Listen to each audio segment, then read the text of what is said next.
And as I begin the second part of my khutbah, my dear brothers and sisters, I want to share with you another beautiful story.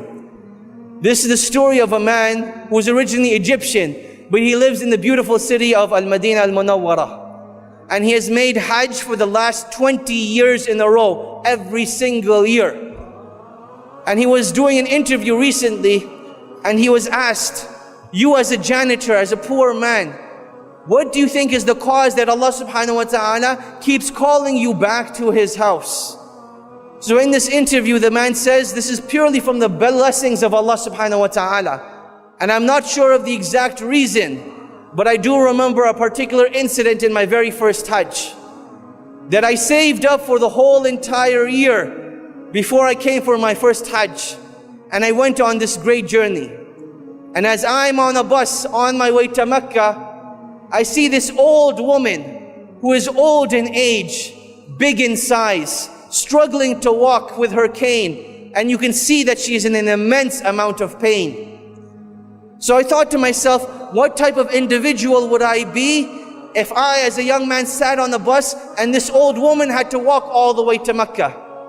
So while we were stuck in traffic, I got off the bus and I went to this woman and I said, oh my dear mother, I ask you by Allah that please take my seat and I will walk in your place instead.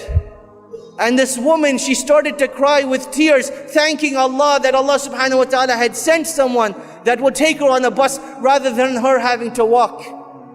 And as she was getting on the bus, she turns around to that man and she says, oh my dear son, I pray to Allah that Allah subhanahu wa ta'ala never prevents you from making Hajj again.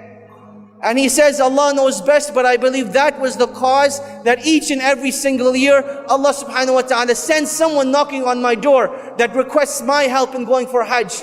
Or they request my company. Or they say, I want to take you to Hajj for free. And each and every single year for the last 20 years, this is what has happened. My dear brothers and sisters, when we make dua to Allah subhanahu wa ta'ala, we need to remember that nothing is impossible for Allah subhanahu wa ta'ala. Ibrahim alayhi salam, he was thrown into the fire and Allah subhanahu wa ta'ala told the fire to be cool and peaceful. Maryam, the mother of Isa, Allah subhanahu wa ta'ala granted her a miraculous birth, even though it was not humanly or physically possible. Isa alayhi salam was born speaking in his cradle. Yunus alayhi salam was devoured whole by a whale and taken to the bottom of the ocean. And when he called out to Allah, Allah subhanahu wa ta'ala was there to protect him and grant him that which he desires. My dear brothers and sisters, that is our relationship with Allah subhanahu wa ta'ala. وَآتَاكُم مِّن كُلِّ مَا سَأَلْتُمُوهُ. That if you were to ask Allah subhanahu wa ta'ala, Allah subhanahu wa ta'ala is shy to turn our hands away empty-handed. Rather, we are the ones that fall deficient.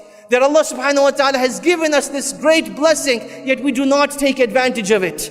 My dear brothers and sisters, Allah subhanahu wa ta'ala does not get angry when we keep asking for the things that we want and desire. Allah subhanahu wa ta'ala becomes angry when we don't ask of Him, when we think of ourselves self-sufficient. My dear brothers and sisters, Allah subhanahu wa ta'ala has legislated this act of dua as our relationship with Allah subhanahu wa ta'ala.